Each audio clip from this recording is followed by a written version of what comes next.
যুক্তরাষ্ট্রের president Donald ট্রাম্পের নতুন ধাতব শুল্ক নীতির কারণে বৈশ্বিক বাণিজ্যে উত্তেজনা তৈরি হয়েছে। বুধবার থেকে যুক্তরাষ্ট্রে আমদানিকৃত সব ইস্পাত ও অ্যালুমিনিয়াম পণ্যে 25% শুল্ক আরোপ করা হয়েছে। এই সিদ্ধান্তের বিরুদ্ধে কানাডা ও ইউরোপীয় ইউনিয়ন দ্রুত পাল্টা শুল্ক ঘোষণা করেছে। ট্রাম্পের এই পদক্ষেপ বৈশ্বিক বাণিজ্যে যুক্তরাষ্ট্রের সুবিধা আদায়ের লক্ষ্যে নেওয়া হলেও এটি অর্থনৈতিক অনিশ্চয়তা ও উত্তেজনা বাড়িয়েছে। ব্রিটিশ বার্তা সংস্থা রয়টার্স এ খবর জানায়। শিয়া বাটার ও ভিটামিন ই সমৃদ্ধ lily glam beauty soap. Lily, always beautiful. ইউরোপীয় কমিশন জানিয়েছে তারা 1 এপ্রিল থেকে মার্কিন পণ্যের উপর চলমান শুল্ক স্থগিতাদেশ প্রত্যাহার করবে এবং এপ্রিলের মাঝামাঝি নাগাদ নতুন পাল্টা ব্যবস্থার প্রস্তাব দেবে।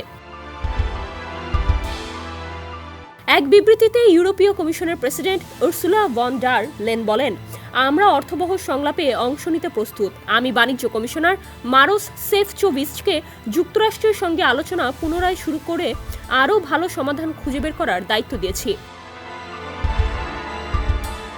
যুক্তরাজ্যের বাণিজ্যমন্ত্রী জোনাথন রেনল্ডস ট্রাম্পের শুল্ক আরোপ হতাশাজনক বলে মন্তব্য করেছেন। তিনি জানান, যুক্তরাষ্ট্রের সঙ্গে একটি বাণিজ্য চুক্তির জন্য চাপ দিচ্ছে যুক্তরাজ্য।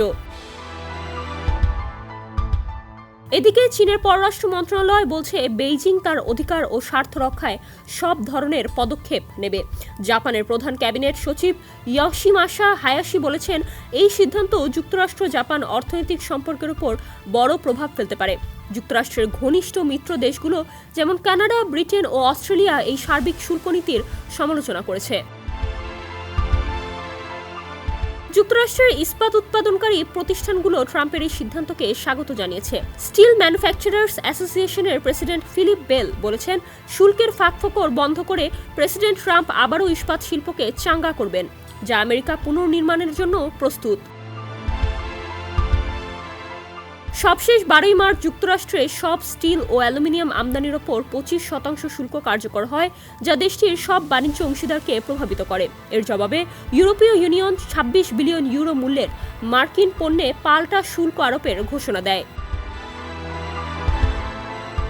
ডেস্ক রিপোর্ট, সমকাল।